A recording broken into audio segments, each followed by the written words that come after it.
आमच्यासाठी काय केलेलं आहे, अभिषेक पाठवलेला आहे. Praise the Lord. आणि तो कोण आहे? अभिषेकचा अर्थ काय होतो? अनॉइंटिंग, या देवाकडून असलेलं सामर्थ्य, आशीर्वाद. बरोबर आहे. हा फिजिकल नसतो, तो स्पिरिच्युअली असतो. आणि तो परमेश्वराकडून ह्यासाठी येतो की पृथ्वीवरती मानवाला ज्याची गरज आहे, मग ती शारीरिक असू दे, मानसिक असू दे, या स्पिरिच्युअली असू दे. शारीरिक मध्ये सगळ्याच गरजा, फायनान्शियली, बाकी सर्व गोष्टी, तिन्ही गोष्टीमध्ये तो अभिषेक त्यावेळेस आमच्यावरती उतरून येतो.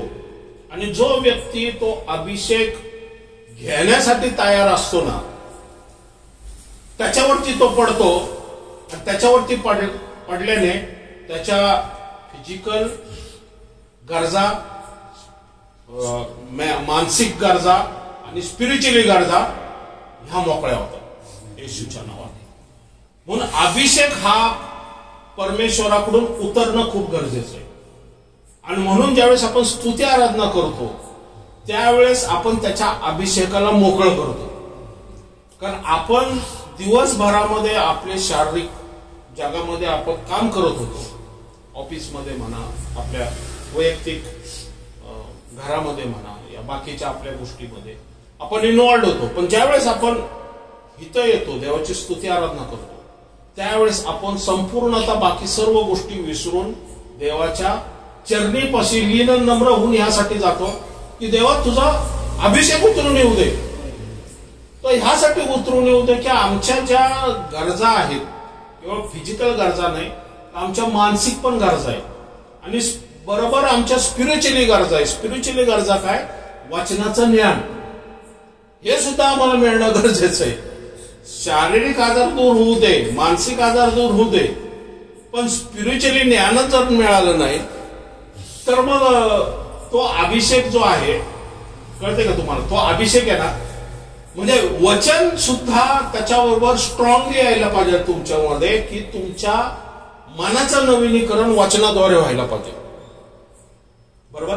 वचन सुद्धा पॉवरफुल पाहिजे त्या अभिषेकाबरोबर.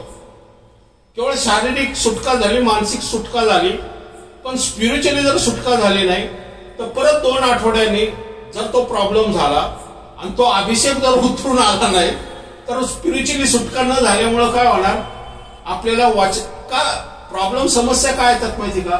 वचनाचं ज्ञान नसल्यामुळं. पण आपलं मनाचं नवीनीकरण झालं, वचनाचं ज्ञान जर झालं तर जो फिजिकल त्रास आपल्याला झालेला आहे या जो मानसिक त्रास आपल्याला झालाय ना, त्याची चावी, त्याच्यापासून सुटायची चावी ही वचनामध्ये जी लपलेली आहे ना, ती आपल्याला मिळेल. म्हणून वचनाचं मनन, या वचनाचं प्रगटीकरण सुद्धा आपल्याला असणं गरजेचं आहे.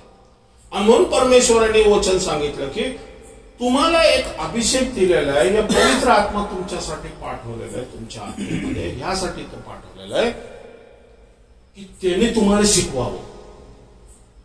आणि तो खरा आहे, खोटा नाही, असं वचन सांगते. बरोबर.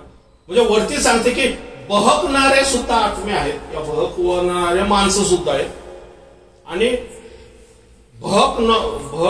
सत्याचे आत्मे आहेत, सत्याचा आत्मा आहे, आणि सत्य सांगणारे सुद्धा माणसं आहेत. बहकणाऱ्या आत्मेने प्रेरित असलेली लोक आपल्याला बहकवून टाकतात, आपल्याला निगेटिव्ह गोष्टी सांगतात, आपल्याला भीतीदायक गोष्टी सांगतात, आपल्या अंतःकरणामध्ये दुःखाच्या, वेदनाच्या, या ज्याला म्हणतो ना बंधनाच्या अशा गोष्टी करतात. त्यांच्या मुखातून निघणारे जे शब्द असतात हे त्या बहकणाऱ्याच्या आत्मेने प्रेरित असल्यामुळं ज्यावेळेस तुम्ही त्याच्या समोर बसताना, समजा 10-15 मिनिटानंतर तुमचं डोकं एकदम जड होऊन जातं. अरे काय भयंकर जगाचं टेन्शन माझ्यावरती आलेलं का? कारण तुम्ही अशा व्यक्तीच्या सानिध्यात बसलेला आहे जो बहकवणाऱ्या आत्मेने चालत आहे, आणि तो सत्याचा आत्मा नाही तर तो खोट्याच्या आत्मेने काम करतोय. या खोट्याचा इन्फ्लुअन्स, या जगिक इन्फ्लुअन्स त्याच्या भोवती काय झालेला आहे, आलेला आहे. आणि ज्याच्यामुळे तो व्यक्ती जो त्याच्या बोलण्यातून त्याचं स्वतःचं ज्ञान, या जगामध्ये असलेले जे लिमिट आहेत ना त्याच फक्त तो सांगतो. आमच्या ऑफिसमध्ये, कामामध्ये, न्यूजमध्ये, वर्तमानपत्रामध्ये, आजूबाजूमध्ये ज्या गोष्टी चालतात त्याच्यामध्ये अशी जी लोक आहेत, या अशी जे व्यक्ती आहेत ना, ह्यांना ओळखा आणि ह्या अशा व्यक्तीपासून थोडंसं लांबच राहा, कारण ते तुम्हाला प्रोत्साहन देणार नाही. पण जो सत्याचा आत्मा एखाद्या व्यक्तीला चालवतो, बरोबर आहे ना, तो सत्याचा आत्मा त्या व्यक्तीच्या मुखातून सत्य सांगतो, सुटका सांगतो, मार्ग सांगतो आणि जीवनाचा संदेश देतो. म्हणून आपल्याला हा जो पवित्र आत्मा ज्याच्यामध्ये उतरलेला आहे, त्या आत्मेच्या प्रेरित असणाऱ्या माणसाचं आपण ऐकणं गरजेचं आहे आणि प्रयत्न करावा. जसा तो व्यक्ती, आता समजा मी इथं येऊन प्रीचिंग करतो, प्रयत्न करावा की जसा पवित्र आत्मा माझ्यामधून काम करतोय तसं पवित्र आत्मा आमच्या प्रत्येकामधून काम करण्यासाठी आपण सुद्धा काहीतरी काय करावं. जसं मी वचनामध्ये मनन करतो, या वचनामध्ये स्वतःचा वेळ देतो, वचनामध्ये टाइम देतो, परमेश्वराच्या चरणी जसं मी बसतो, तसं आपण सुद्धा जर परमेश्वराच्या चरणी आणि वचनाला जर वेळ दिला ना, तर जो आत्मा माझ्यावर उतरून आलेला तो तुमच्यावरही उतरून येईल. आणि म्हणून मग तुम्हाला तुमची मानसिकता, शारीरिक सुटका, मानसिक सुटका आणि स्पिरिच्युअली सुटका आहे ना, तुम्ही स्वतःच करू शकता. प्रेज लॉर्ड, बरोबर. आणि म्हणून असे संदेश ऐकणे गरजेचे आहे, या वचनातल्या डीप गोष्टी ऐकणं गरजेचं आहे. म्हणून त्यासाठी पवित्र आत्मा फक्त माझ्यावरती नाही पाठवलेला, तो तुमच्या प्रत्येकावरती पाठवलेला आहे. तर तिथं वचन सांगतंय, जितक्यांनी देवावरती विश्वास ठेव, येशू ख्रिस्तावरती तारणारा म्हणून विश्वास ठेवलेला आहे, त्या प्रत्येकामध्ये पवित्र आत्मा काम करत आहे. Praise Lord. एखाद्या व्यक्तीला 90% का मिळतात? कारण तो अभ्यास करतो, मनन करतो, टीचर जे शिकवतो ते ऐकतो, त्याचं ग्रहण करतो, ते आपल्या अंतःकरणात वसवतो, त्याची तो प्रॅक्टिस करतो आणि परीक्षेमध्ये जे आलं त्याप्रमाणे लिहितो, म्हणून त्याला 90% मिळतं. तो हुशार आहे म्हणून 90% नाही मिळत. एखादी बुद्धीची हुशारी एक पातळी असती ना, असं नाही. पण तुम्ही जर त्या शिकवणाऱ्या व्यक्तीकडं, शिक्षकाकडे लक्ष दिलं, या तुमची जे गरज आहे, तुमची जे तुमच्याकडून असलेली जी अपेक्षा आहे ती जर पूर्ण केली, गृहपाठ करणं, 21 सेट सोडवणं, नाही काय असतं ते, म्हणजे त्या गोष्टी जर तुम्ही केल्या ना, तर तुम्ही सुद्धा पर्सेंटेज मिळू शकता. पण त्या करायची गरज आहे. मग त्यासाठी तुम्हाला काही काही गोष्टी नाकाराव्या लागतील. तुम्हाला टीव्ही नाकारावा लागल, मोबाईल नाकारावा लागल, मित्रमंडळी नाकारावं लागल. तसं ते देवाचा आत्मा ज्यावेळेस वचनाद्वारे सांगतो ना, तर आमचं लक्ष देवाच्या वचनाकडे पाहिजे, देवाच्या सेवकाकडे पाहिजे. देवाच्या वचनातून ज्यावेळेस आपण वैयक्तिकरित्या सुद्धा आपण ज्यावेळेस प्रार्थनेमध्ये बसतो, त्यावेळेस वचन आम्हाला काय सांगतंय, यासाठी एक पेन घ्या, एक वही घ्या आणि वचन वाचा. आणि वचन वाचल्यानंतर पवित्र आत्म्याकडून समजून घ्या की वचन आम्हाला काय सांगतंय. एका वचनामध्ये एवढं ज्ञान लपलेलं आहे ना, ते ज्ञान तुम्हाला पवित्र आत्मा रिव्हील करायला सांगायला लागेल. मला हे जे ज्ञान आता मी जे बोलतोय, हे वचनाचं एक्सप्लेनेशन मी का करू शकतो? कारण मला पवित्र आत्म्यामध्ये बसण्याची सवय झालेली. आणि ज्यावेळेस मी देवाच्या चरणी जातो, देवाच्या चरणी जाणं म्हणजे वचनात बसणं, आणि पवित्र आत्म्याकडे रिक्वेस्ट करतो, पवित्र आत्मा मला वचन एक्सप्लेन करून सांगतो. म्हणून तुम्हाला कोणी शिकवायची गरज नाहीये. म्हणजे जगातल्या गोष्टी जगाने तुम्हाला शिकवायची गरज नाहीये, तर तुम्हाला शिकवण्यासाठी पवित्र आत्मा देवाने अभिषेक म्हणून पाठवलेला.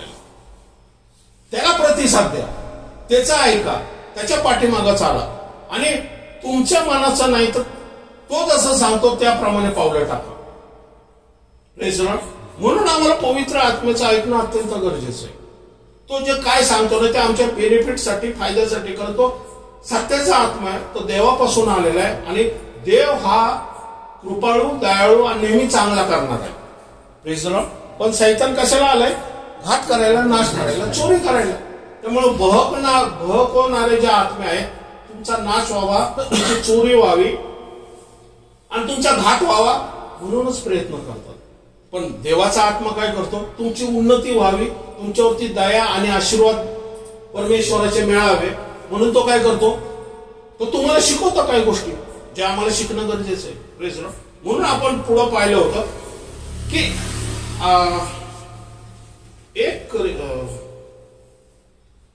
दोन करील याचा 10वा अध्याय 3 ते 10. आता हे वचन जे आहे ना, हे वचन आपण आता मुखाने बोलणार. ओके, परत वाच. कारण मी देहात चालणारा असूनही मी देह स्वभावाप्रमाणे युद्ध करीत नसतो. कारण आमच्या माझ्या युद्धाची शस्त्रे दैहिक नाही तर तडबंदी जमीन दोष करण्यास ती देवाच्या दृष्टीने समर्थ आहे. तर्कवितर्क व देवाविषयी ज्ञानाविरुद्ध उंच उभारलेले असे सर्व काही पाडून टाकून आम्ही प्रत्येक कल्पना अंकित करून तिला ख्रिस्तापुढे मान वाकविण्यास लावतो.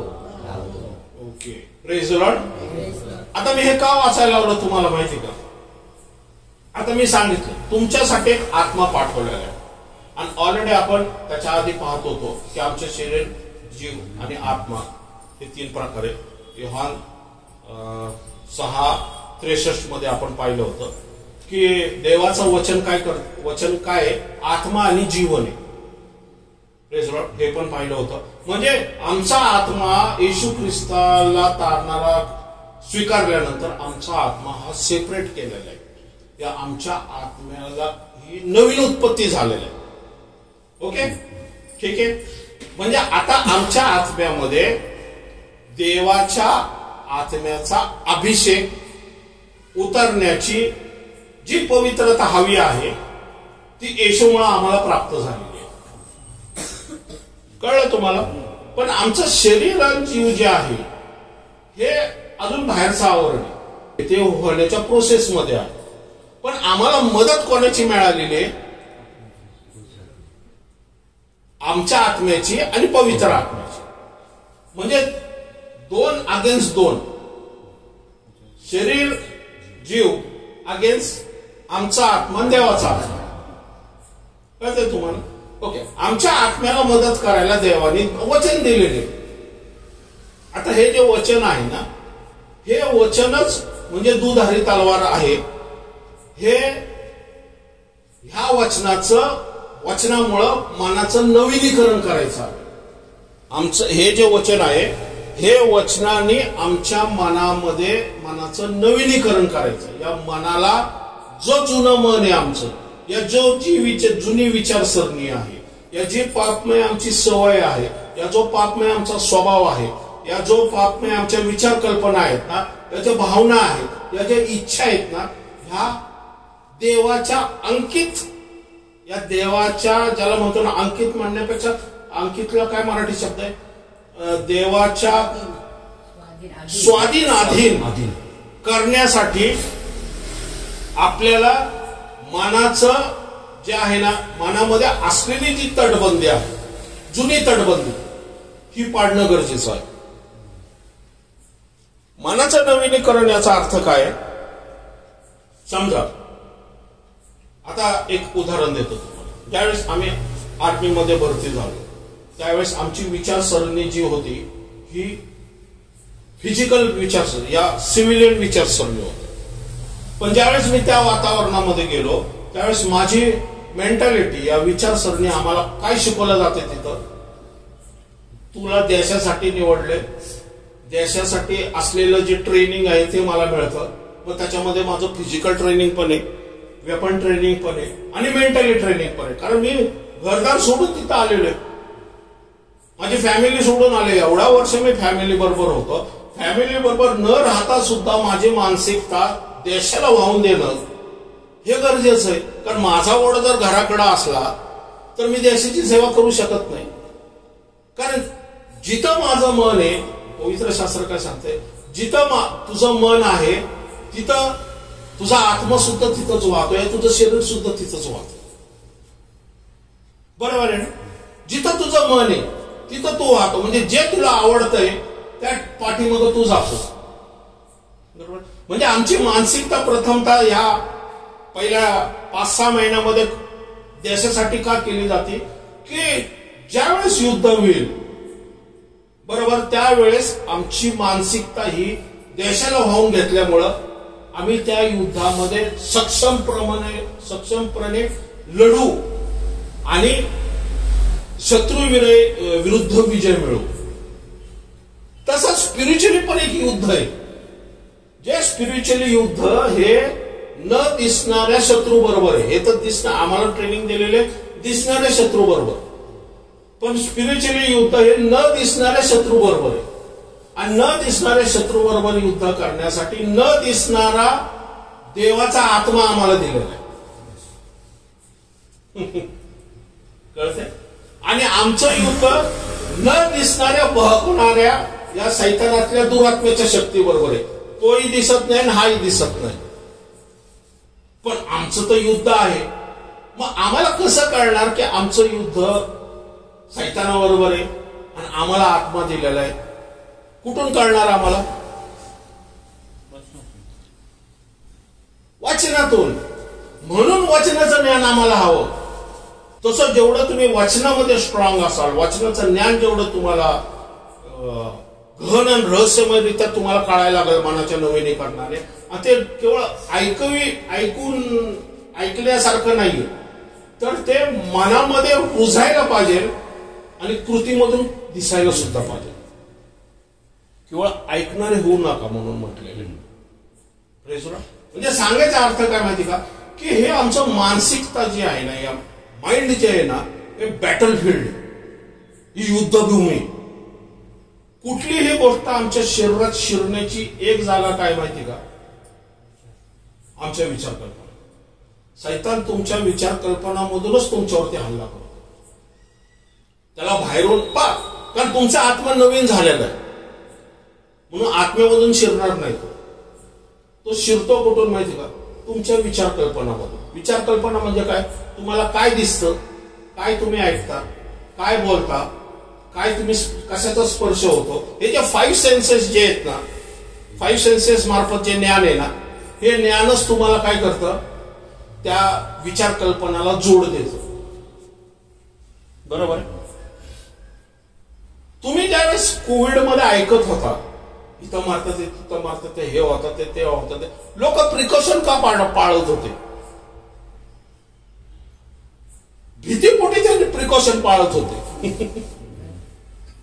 ते स्वतःला वाटत भीतीपोटी की बाबा तो स्पर्श, त्या व्हायरसचा स्पर्श मला होऊ नये. का? कारण ते ऐकत होते आणि पाहत होते. आणि सैतानाने ते डोक्यात घातलं होतं, जर तू वापरला तर मरशील. असे म्हणून सांगा, कोणी मास्क घालणार पण नाही. त्यावेळेस अशी परिस्थिती होती, न घालणारा पण कापड गुंडाळत होता. का? मरणाची भीती. कारण दिसत ते होतं, पेपरमध्ये तेच आहे, सगळीकडे तेच आहे. कळतंय तुम्हाला? म्हणजे विचार कल्पना हा सोर्स आहे तुमच्या शरीरामध्ये शिरकाव करण्यासाठी. म्हणून तो म्हणतो आपल्या मनाची विशेष काळजी घे म्हणून. ओके, आता हे तुम्हाला एक्सप्लेन करून सांगतो. तुम्हाला परत वाचा हे. कारण आम्ही देहात चालणारे असूनही आम्ही देह स्वभावाप्रमाणे युद्ध करीत नसतो. आम्ही देहात चालणारे असूनही आम्ही देह स्वभावाप्रमाणे युद्ध करत नसतो. आता देहाचा स्वभाव काय आहे? युद्ध आमचं कोणाबरोबर आहे? दुरात्म्यांची शक्ती. पुढे वाच. कारण आमच्या युद्धाची शस्त्रे दैहिक नाही. हा, आमचं युद्ध हे देह स्वभावाप्रमाणे म्हणजे माणसांबरोबर नाही, तर आमचं युद्ध हे अंधारातल्या दुरात्म्याच्या शक्तीबरोबर. बरोबर, म्हणजे जगामध्ये असलेली जी लोक आहेत ह्यांच्याबरोबर कसं वागायचं आणि स्पिरिच्युअल शक्ती बरोबर कसं वागायचं ह्याचा डिफरन्स आम्हाला कळणं गरजेचं आहे. म्हणजे आमच्या विचार कल्पनामध्ये या आमच्या स्वभावामध्ये अशा काही गोष्टी असतात ज्या ह्या स्वभावातून उत्पन्न झालेल्या आहेत. कोणाचं क्रिटिसिझम करणं, कोणाला तरी दोष देणं, कोणाला द्वेष करणं, हे आमच्या विचार कल्पनामधून गोष्टी येतात. आता आपण गेलो एका ठिकाणी, आम्ही एक सिस्टरांच्या घरी गेलो होतो. एक सिस्टर होते आणि तिथं त्यांनी बिचाऱ्यांनी एवढ्या मेहनतीने जेवण बनवलं बिर्याणीचं, आणि आम्ही खाल्लं तिथं. खाल्ल्यानंतर एक व्यक्ती होता बाजूचा, तो म्हणला सगळं ठीक आहे पण हे जे खडे मसाले आहेत ना हे तोंडात येतात, आणि अद्रक थोडस जास्त झालेलं आहे. काय झालं, काय मनाचं नवीनीकरण, दोष देणं. तुम्ही जर दोष एखाद्या गोष्टीला देता तर ते पाचणार का तुम्हाला? ते डायजेशन तर व्हायला पाहिजे ना. म्हणजे कुठल्या गोष्टीला स्थान देणं. आता हे अन्न जे दिलेले परमेश्वराने तुम्हाला दिलेले वाढलेले हे देवाचा आशीर्वाद आहे, आणि क्रिटिसिझम करता याचा अर्थ काय करता तुम्ही? देवाच्या आशीर्वादाला दोष लावताय तुम्ही, त्या व्यक्तीला नाही. देवा मिसरमध्ये तर कांदे होते, लसूण होते, टमाटे होते. या अरण्यात आता काय खजूर खायचे, मन्ना खायचा कंटाळा आला आम्हाला, काहीतरी मांस दे. कसली विचारसरणी? इजिप्तची विचारसरणी. इजिप्त मधून तुम्ही बाहेर पाडला, पण इजिप्त जर तुमच्या डोक्यातून गेलं नाही ना, तुम्ही कधी आशीर्वादाच्या देशापर्यंत पोहोचू शकणार नाही.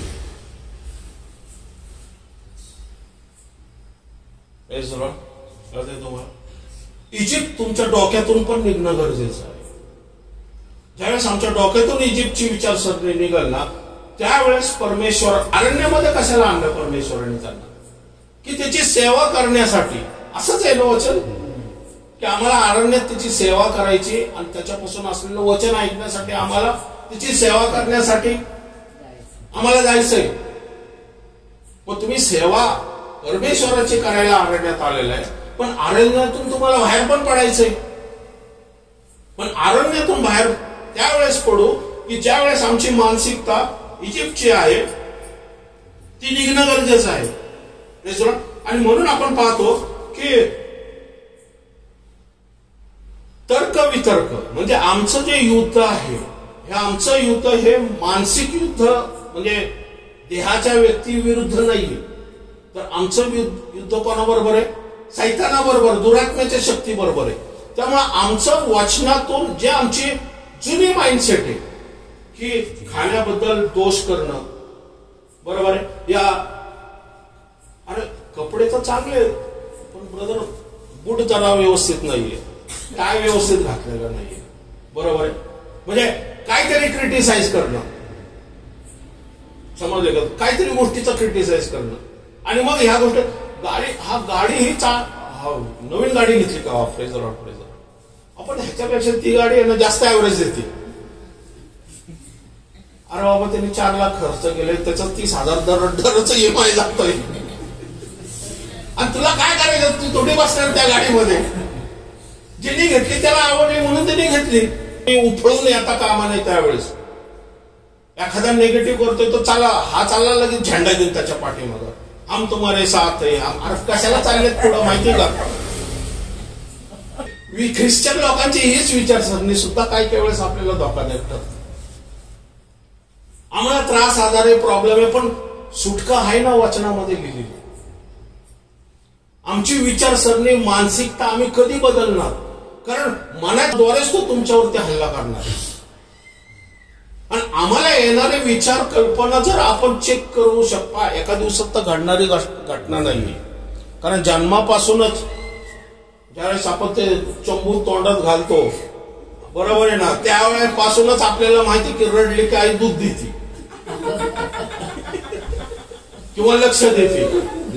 रडलं पोरगं की 4 लोक येतात, हे त्या पोरांनी लहानपणी शिकलेलं आहे, बरोबर. त्यामुळे तो अट्रॅक्ट करणार लोकांना मोठ्यापणी सुद्धा, बरोबर आहे ना. तो ओरडणार जोर जोरात, 4 लोक येणार, काय बाबा काय तुला काय तकलीफ आहे, काय प्रॉब्लेम आहे, मला बरं वाटणार, काय तकलीफ आहे, काय नाही मला बरं वाटतं असं लोकांनी विचारलं.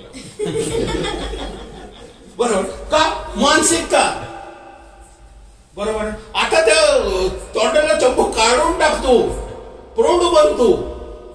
देव तुझ्याकडे बघतो की तू प्रौढ झाल्यानंतर तू कोणाला तरी प्रौढ बनवा म्हणून, पण तू बालकताच अजून सोडला नाही. कारण विचार कल्पना जर तुझी आपली तशी असली, मोशेने बघितलं मिसर हिब्रूला मारतोय, आता मोशे तर तो राजच आहे, त्याने काढली तलवारानं मारला त्याला, आता मर्डर तर केला. आता इजिप्तचा तर न्याय भयंकर होता, वाळूत पुरून टाकला त्याला. आता दोघं हिब्रू लढत होते, मग मोशे गेला, अरे कशाला लढतात, आता आम्हाला माहिती तू कुठं पुरलंय त्याला, ती बॉडी माहिती आहे आम्हाला, आम्ही साक्षी. पळाला मोशे 40 वर्षाचा, बरोबर. मानसिकता, असा हाच मोशे, असाच मोशेला देवाने सगळी मंडळी दिली असती 6 लाखाची, तर मला वाटतं तिथं फक्त 40-50 हजारात पोचले असते. अर्धे त्यांनी स्वतःच्या तलवारीने साफ केले असते माध्यमामध्ये. काय तुम्हाला त्याची ती मानसिकता बदलेपर्यंत परमेश्वर 40 वर्ष वाट बघत होता, 40 वर्ष. आणि मग वचन सांगते की लोकांमध्ये सर्वात नम्र मोशे सापडला परमेश्वराला. का, मानसिकता. तो चेंज झाला.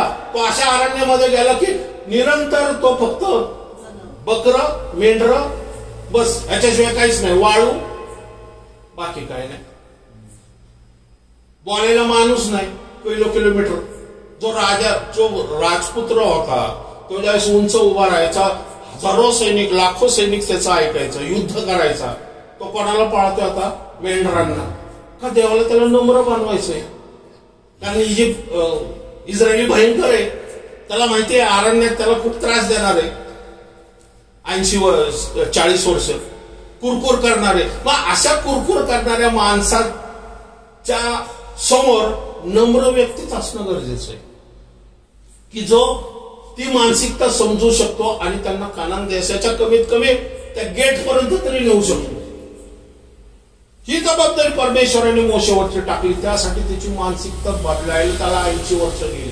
नंतर मग परमेश्वराने आपलं त्याच्या हातात दिले सर्व इस्रायल राष्ट्र. म्हणून आमचे शस्त्र हे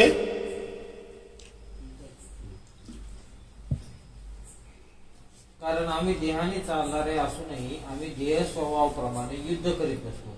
कारण आमच्या युद्धाची शस्त्रे दैहिक नाही, तर आमच्या युद्धाची शस्त्र हे दैहिक नाही. तर आमची शस्त्र कुठली आहे, तर देवाचं वचन आणि त्या वचनाला शिकवणारा देवाचा आत्मा. कारण ह्याच्या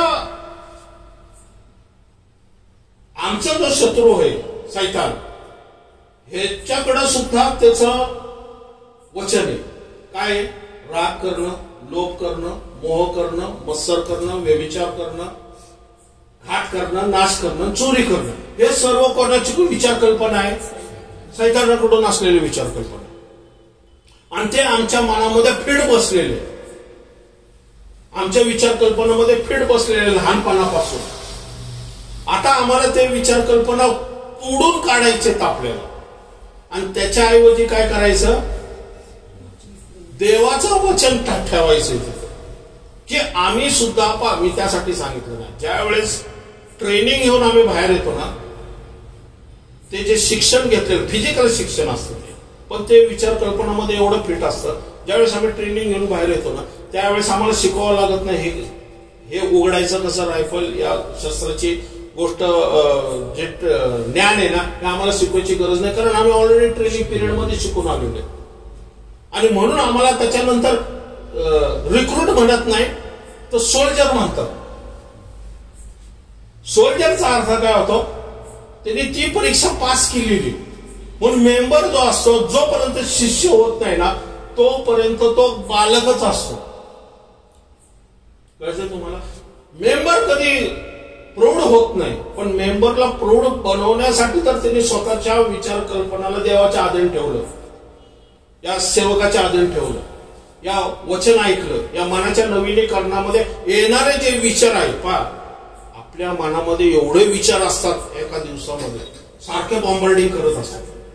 हे ते ते ते बरोबर. फोन येतात, फोनवरती हे त्याच्यावरती, ते त्याच्यावर, म्हणजे जे दिसतं आपल्याला ते एवढे अटॅक करतात आपले विचार करणं. आता हा विचार, पोराचा विचार करू, फायनान्सचा विचार करू, भाजीपाला महाग झाला त्याचा विचार करू, गॅसचा विचार करू, या नोकरी धंद्याचा विचार करू, यासारखे विचार काय असतात, आपल्यावरती बॉम्बार्डिंग करत असतात. आणि आपलं माइंड जे आहे चलबिचल होतं. आणि आपलं माइंड ज्यावेळेस चलबिचल होतं ना, तीच वेळ असते ज्या वेळेस आपण कन्फ्युजन असतो आणि डिसिजन घेण्यामध्ये आपण चुकतो.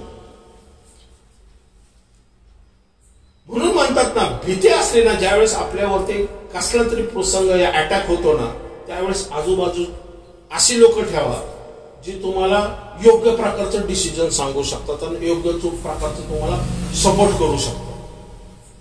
पण आपल्या घरामध्ये प्रॉब्लेम आहे, समोर या दुःखाचा एखादा प्रसंग झाला, आपली मानसिकता त्यावेळेस योग्य नसते. त्यावेळेस आपल्या बरोबर असे जर स्पिरिच्युअली स्ट्रॉंग लोक असतात ना, ते आपल्याला योग्य प्रकारचा गायडन्स देतात. अरे असं आहे ना, काळजी करू नका, देव तुझ्यावर आहे, असं आहे ना, आपण प्रार्थना करूया, असं आहे ना, तुझ्या फायनान्समध्ये या नोकरी धंद्यामध्ये प्रॉब्लेम आहे, लेकराला प्रॉब्लेम आहे, देवाच्या वचनामध्ये लिहिलेलं आहे. कारण आपण त्यावेळेस काय करत असतो, आपली मानसिकता ही खच्चिक झालेली असते, निराश झालेलं असतं, दुःख झालेलं असतं. का? कारण आपल्या जी तटबंदी असते ना, तिथून सैतान आपल्या विचार कल्पनातून आपल्यावरती हल्ला करत असतो. आजार बरा होणार नाही, दुःख जाणार नाही, कर्जबाजारीपणा सुटणार नाही, तुझा घर तुला विकावं लागल, गाडी विकावी लागल, नोकरी धंद्यामध्ये काय सांगता येणार नाही, प्रॉब्लेम, बॉस तुझ्या विरुद्ध उभा राहील, बॉस तुला कदाचित कामावरून काढून टाकल. आणि मग भीती, निराशा, दुःख, असमंजसपणा, कन्फ्युजन सर्व तो तुमच्या मनात टाकणार. आणि मग तुमचं शरीर पण त्याप्रमाणे ऍक्टिव्ह काम करणार. का? घाबरत भीती. बरोबर. पण ज्यावेळेस तुम्हाला वाचनातून कळतं, युगाच्या समाप्तीपर्यंत मी सदैव तुझ बरोबर राहील, बरोबर. आणि वचन सांगते आपल्याला की मृत्यू छायच्या जरी तुम्ही जात असताना अनेकदा भिणार नाही, कारण तुझ्या आकडेवर तुझी काठी मला घेऊन येते. आणि 51 स्तोत्र जर तुम्हाला पाठ असेल आणि 51 स्तोत्र ज्यावेळेस तुम्ही बोलताल, त्यावेळेस परिस्थिती किती जरी भयंकर आणि गंभीर असली ना, तर विचार कल्पना, जे निगेटिव्ह विचार कल्पना सैतान तुमच्यामध्ये टाकून तुमच्यामध्ये जी भीती निर्माण करतो, या तुमच्या शरीरावरती हल्ला करतो, या तुमच्या मानसिकतेवरती हल्ला करतो. पण तुमच्या शरीरावरती ज्यावेळेस हल्ला होतो, त्यावेळेस तुमच्या मानसिकतेवरती हल्ला होतो. ज्यावेळेस तुम्ही मानसिकतावरती हल्ला होतो, त्यावेळेस तुमचं बायबल बंद होतं.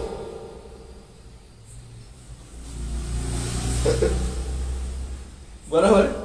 त्यावेळेस बायबल वाचलं जात नाही, त्यावेळेस वचन वाचलं जात नाही, त्यावेळेस स्तुती आराधना होत नाही, त्यावेळेस गुडघे टेकले जात नाही. आणि मग आपण देवाला काय करतो? क्वेश्चन मार्क करतो, का देवा? पण तुम्हाला हे कळणं गरजेचं आहे मानसिकता विचार कल्पनामध्ये, की आमचं युद्ध हे दैहिक नाहीये, तर आमच्यामध्ये का निगेटिव्ह विचार कल्पना आलेले आहेत? कारण हे निगेटिव्ह विचार कल्पना सर्व सैतानाने टाकलेले. जे सत्य नाहीये ते सत्य तो तुम्हाला काय करतो? तो खोट्याला सत्य दाखवतोय तुम्हाला.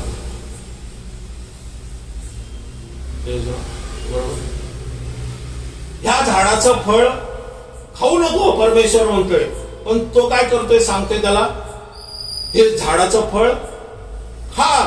विचार कल्पनामध्ये तो काय घालतोय, देवाने तुला खरंच सांगितलं का? हो. मग देवाने खरंच सांगितलं, पण तुला माहितीये का जर हे फळ खाल्लं तर तू देवासारखा होशील.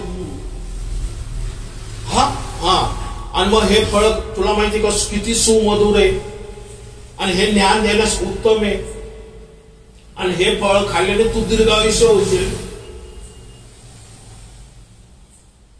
म्हणजे त्याने काय केलं, फळ अजून खाल्लेलं गेलेलं नाहीये, पण विचार कल्पनामध्ये तिने तटबंदी बनवायला सुरुवात केली. बोलून बोलून बोलून बोलून आणि मग तटबंदी ज्यावेळेस फिक्स झाली त्यावेळेस ती तटबंदी हृदयात गेली आणि हाताने काम केलं, हाताने ते फळ तोडलं आणि तोंडाने खाल्लं. तुमच्या विचार कल्पना तुमच्या कृतीला मदत करतात. नेगेटिव्ह विचार कल्पना नेगेटिव्ह कृतीला प्रोत्साहन करतात. पॉझिटिव्ह जे विचार कल्पना पॉझिटिव्ह कृतीला प्रोत्साहन करतात. म्हणजे आमच्या जीवनामध्ये जे काय वाईट होतं हे वाईट आमच्या विचार कल्पनातून आलेलं असतं आणि आमच्यामध्ये जे पॉझिटिव्ह असतं ते आमच्या विचार कल्पनातूनच आलेलं असतं. कळतंय? कारण नेगेटिव्ह तिने सैतानाचं ऐकलं आणि पाप चाकामध्ये आलं आणि मग मरण शरीरामध्ये शिरलं आणि सैतानाचं काम कंप्लीट झालं. कारण शैतानाला काय करायचं, मरणाच्याच आधी प्रत्येक माणसाला आणावं अशी सैतानाची इच्छा होती. पण देवाला काय हवं होतं की तुम्हाला सार्वकालिक जीवन मिळावं, म्हणून तो जीवनाच्या झाडाचं फळ खा. देवाचे विचार सरले काय की जीवनाच्या झाडाकडे लक्ष दे, बऱ्या वाईट झाडाकडे लक्ष देऊ नको. म्हणजे तुझ्या माइंडमध्ये फक्त जीवनाच्या झाडाबद्दल विचार कल्पना ठेव. म्हणून तो म्हणतो की आमची जे युद्ध आहे हे शारीरिक नाहीये, तर हे ज्याला म्हणतो ना आध्यात्मिक आहे. आणि म्हणून आमच्या मदतीसाठी पवित्र आत्मा दिलाय जो आमच्या विचार कल्पनाला मदत करतो. हा पुढं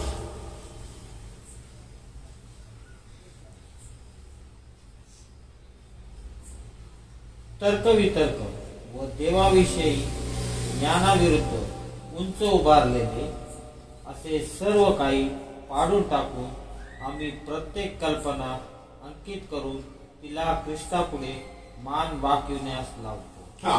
आता वचन सांगते तर्कवितर्क देवाच्या ज्ञानाविरुद्ध. कोणाच्या ज्ञानाविरुद्ध? देवाच्या ज्ञानाविरुद्ध. आता देवाचं ज्ञान आम्हाला कुठून कळलं? म्हणजे कोणाविरुद्ध असतं ते? नाही नाही परत वाच पाचव. तर्कवितर्क. तर्कवितर्क. तर्कवितर्क म्हणजे काय? विचार कल्पना. विचार कल्पना ज्या आहेत आमचं युद्ध. एवढ्यात मी हळूहळू मी सांगतोय कारण लगेच समजणार नाही, कारण हे न दिसणारी गोष्ट आहे त्याच्याबद्दल मी सांगतोय. विचार कल्पना तुम्हाला दिसतात का? पण विश्वास काय?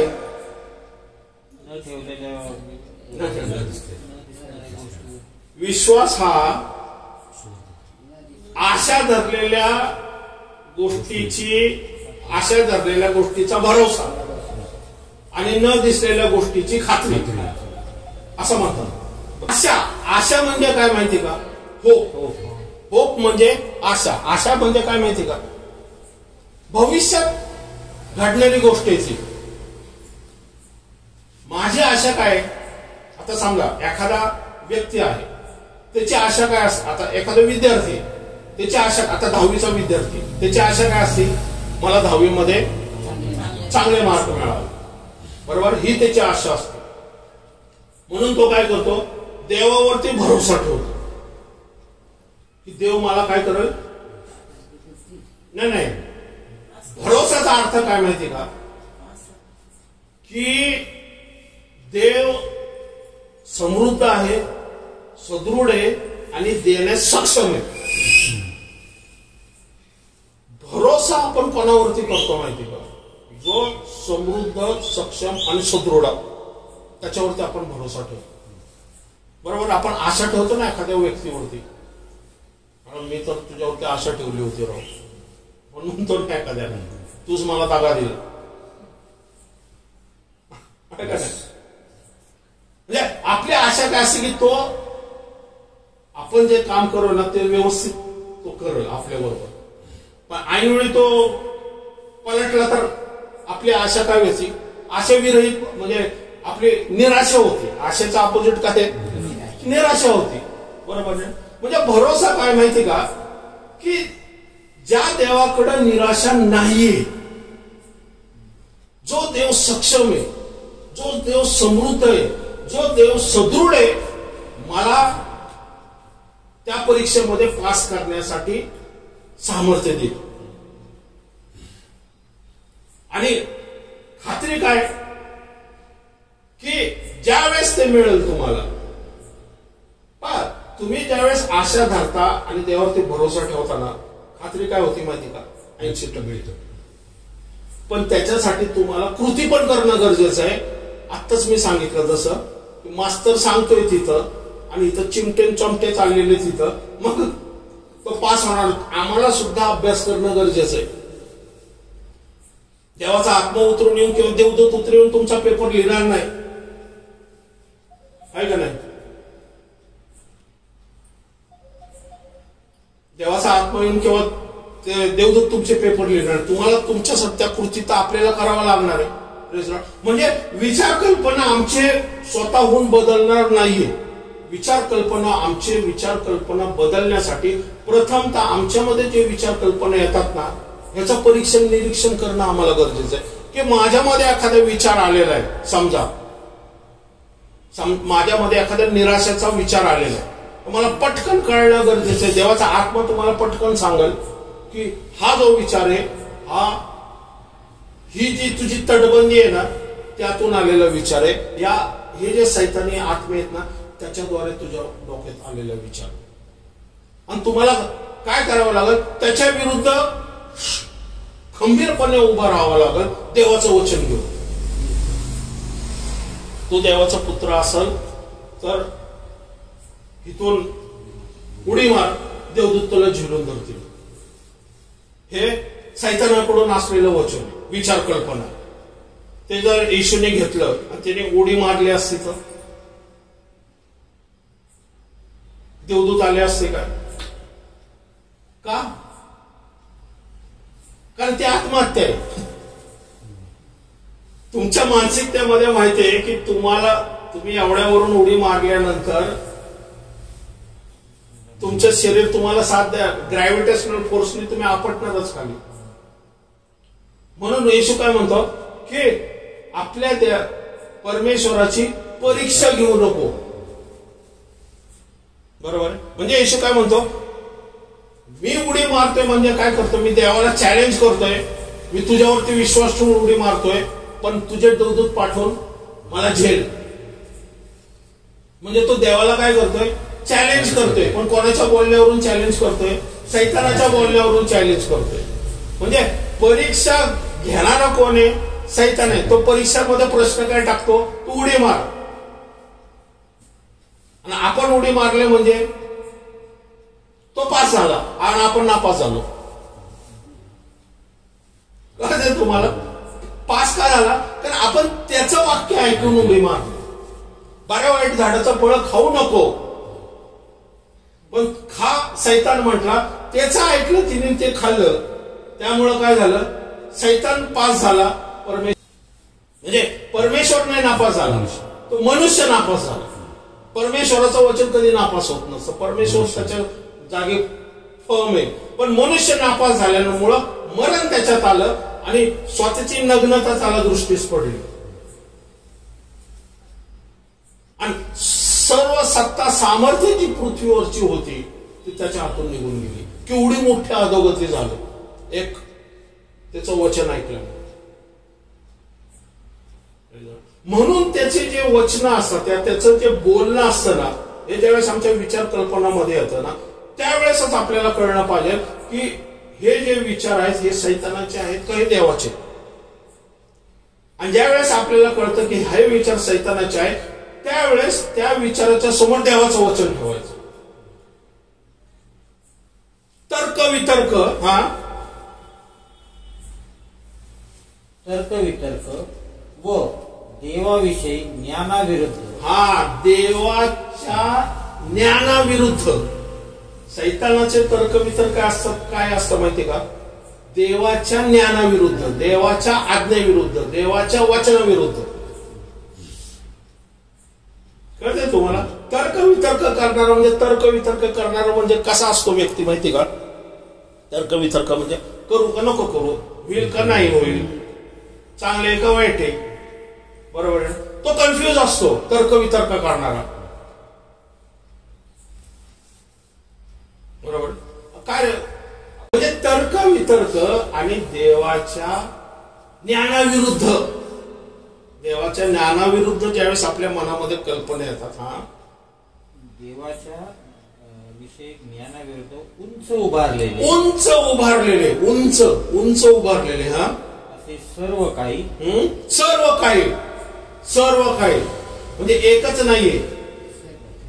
त्याच्यामध्ये राग असेल, त्याच्यामध्ये मोह असेल, त्याच्यामध्ये क्रोध असेल, त्याच्यामध्ये व्यभिचार असेल, त्याच्यामध्ये मूर्तिपूजा असेल, त्याच्यामध्ये अजून कंजूसपणा असेल, त्याच्यामध्ये द्वेष असेल, त्याच्यामध्ये मत्सर असेल, त्याच्यामध्ये हेवा असेल, त्याच्यामध्ये मीपणा असेल.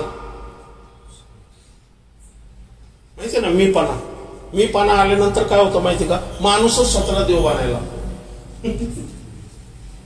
बरोबर आहे. आणि मग फोटोमध्ये असं असतं की मनुष्य मोठा आहे आणि देव लहान आहे आणि मनुष्य देवाला हाताला घेऊन चाललाय. बरोबर. देवाच्या ज्ञानाविरुद्ध उंच तटबंदी याचा अर्थ काय होतो माहिती का? ती एवढी फिक्स झालेली आहे ना, उंच याचा अर्थ काय माहिती? उंच तटबंदी याचा ती एवढी फिक्स झाली ना की त्याला तोडणं जे आहे ना अवघड झालेलं आहे. म्हणून आपण म्हणतो ना, हा माणूसांना कधी सुधारणार नाही बाबा. बरोबर आहे ना? का? कारण तिने स्वतः ती तटबंदी काय केलेली, स्वतःमध्ये विकसित केलेली. म्हणजे जो एखाद्या व्यक्तीला राग काय येतो, तिने काय केली? रागाची वीट ठेवली, त्याच्यावरती रागाची वीट ठेवली, त्याच्यावरती रागाची वीट ठेवली. वीट ठेवत आज त्या वीट एवढ्या झाल्यात की तिची 40 मजली बिल्डिंग झाली. तो त्याचा स्थायी स्वभाव झालेला आहे. आणि त्या स्थायी स्वभावामुळं देवाचं जे वचन आहे ना त्याच्यामध्ये शिरत नाही, त्याच्या विचार कल्पनामध्ये शिरत नाही. तो फक्त कानाने ऐकतो, पण विचार कल्पनामध्ये अंडा झिरो. का? कारण तटबंदी काय करते? त्या वाचनाला आड करते, वाचनाला रोखतीये की रागाऐवजी क्षमा. म्हणून ज्यावेळेस आपण वाचनामध्ये जातो तर देवाचा आत्मा आपल्याला रिव्हील करतो की तुझ्यामध्ये हा जो राग आहे ना, हा जोपर्यंत ही तटबंदी ढासळत नाही ना तोपर्यंत देवाचे क्षमेचं वचन तुझ्यामध्ये शिरकाव करू शकणार नाही.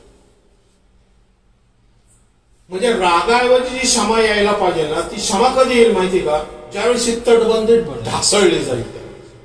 आणि तटबंदी ढासळण्याचं सामर्थ्य देवाच्या वचनामध्ये आणि देवाच्या आत्म्यामध्ये.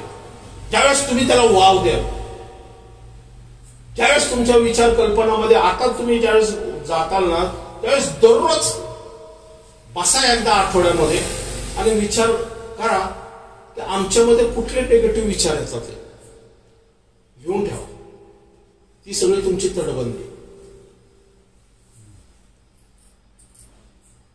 हे जरा कळतंय?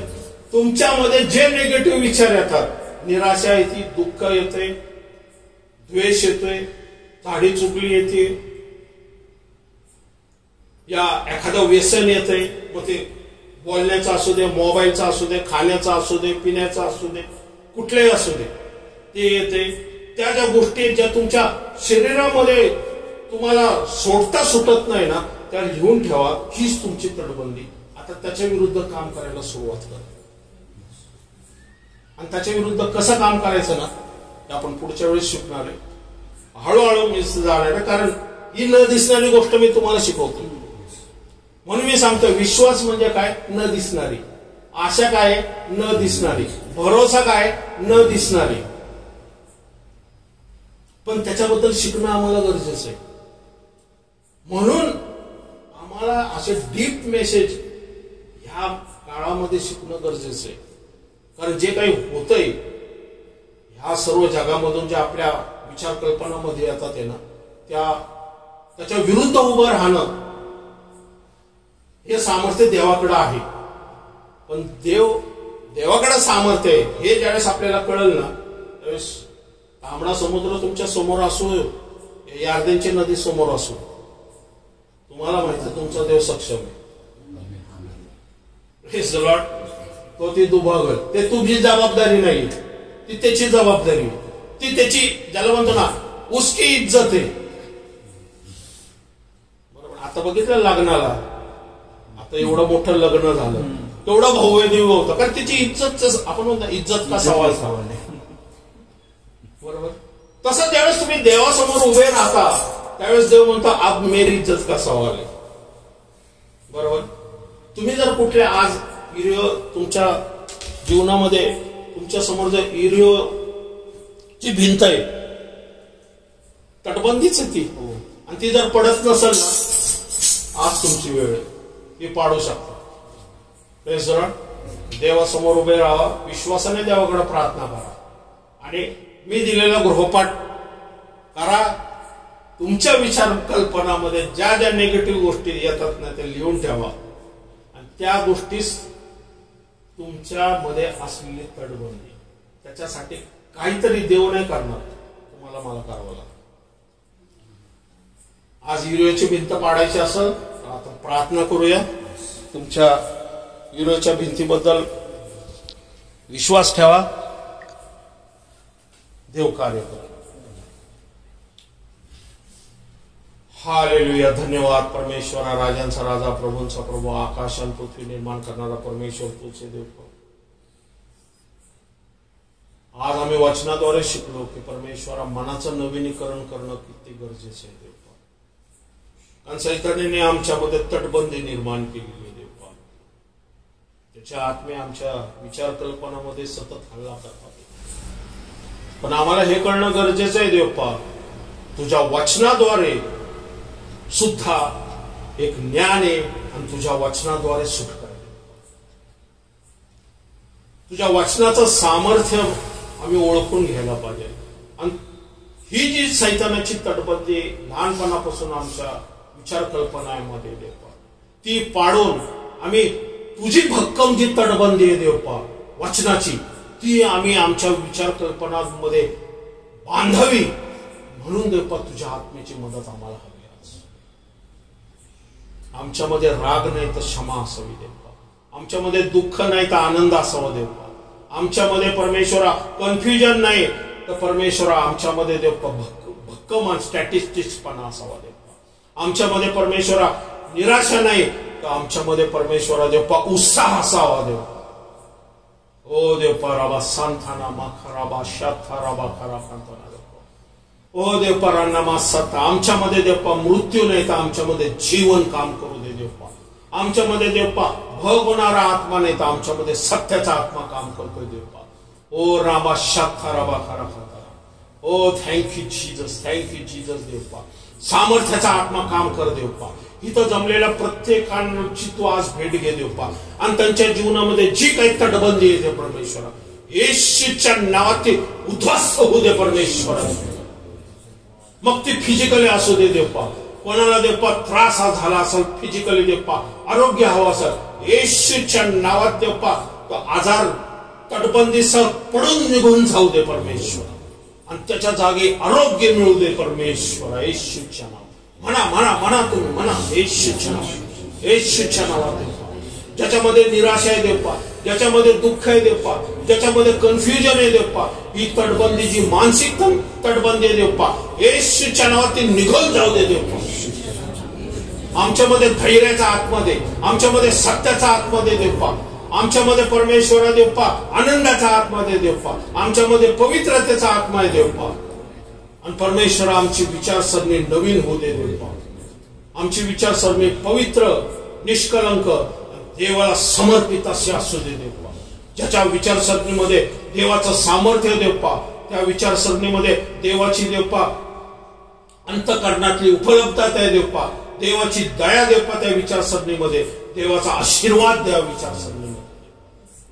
यस तू करणारा परमेश्वर आहे देवा. आकाश निर्माण करणारा परमेश्वर तूच आहे, पृथ्वी निर्माण करणारा परमेश्वर आहे देवा, सामर्थ्य देणारा परमेश्वर तूच आहे देवा, तारण देणारा परमेश्वर तूच आहे देवा, सुटका देणारा परमेश्वर तूच आहे देवा. तुझं वचन परमेश्वरा दुधारी तलवार आहे देवा. आम्ही तुझं वचन आता सैतानाच्या सर्व तटबंदी विरुद्ध वापरत आहे येशूच्या नावात. मोडकळी सांगू दे देवा. आम्ही तोडून टाकतो सैतानाची तटबंदी आमच्या विचार कल्पनामध्ये. राग निघून जा येशूच्या नावात, द्वेष निघून जा येशूच्या नावात, वायफळ बडबड निघून जा येशूच्या नावात, मोबाईलचा पगडा निघून जा येशूच्या नावात. कन्फ्युजन निघून जा येशूच्या नावात. वापरत ती वचनाची तलवार आम्ही त्या सैताना विरुद्ध. सैताना तुझी तटबंदी तुटली जाते, तुझी तटबंदी ब्रेक करते येशूच्या नावात. देवाच्या ज्ञानाविरुद्ध सर्व तटबंदी येशूच्या नावात आम्ही ब्रेक करते, म्हणा ब्रेक करते येशूच्या नावात. Thank you Jesus, thank you Jesus.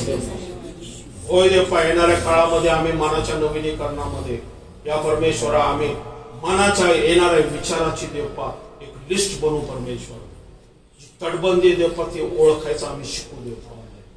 कारण परमेश्वर आता छोट्या छोट्या गोष्टीमध्ये वचन सांगण्यात अर्थ नाहीये. आता आत्म्यातल्या गहन आणि रहस्यमय गोष्टी कळ जे दिसत नाही ह्या गोष्टीबद्दल आम्हाला आता समजणं गरजेचं आहे. कारण न दिसणारं स्वर्गारोहण आम्ही आत्ता अनुभव करत आहोत.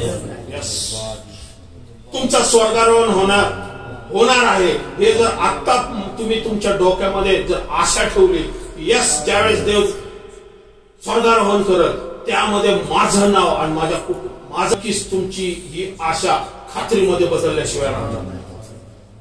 विश्वास ठेवा तुम्ही, त्या देवावरती भरोसा ठेवा की हे तुमचं जे मर्त्य शरीर अमर्त्य करण्यास तो समर्थ आहे. आणि ज्यावेळेस स्वर्गारोहण होईल त्यावेळेस तो मला सुद्धा उचलून घेऊन जाईल. पण प्रत्येक इंडिव्हिज्युअल आहे. मी माझ्या मुलासाठी केवळ प्रार्थना करू शकतो, स्वर्गारोहणासाठी मध्यस्थी करू शकत नाही.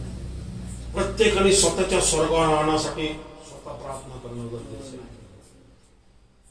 परमेश्वरा ज्यावेळेस स्वर्गारोहण होईल मला निष्कलंक पवित्र आणि स्वर्गारोहणाच्या लयकीत समज दे आणि त्याप्रमाणे मी काम करण्यास शहाण्या कुमारिके चालण्यास तयार आहे.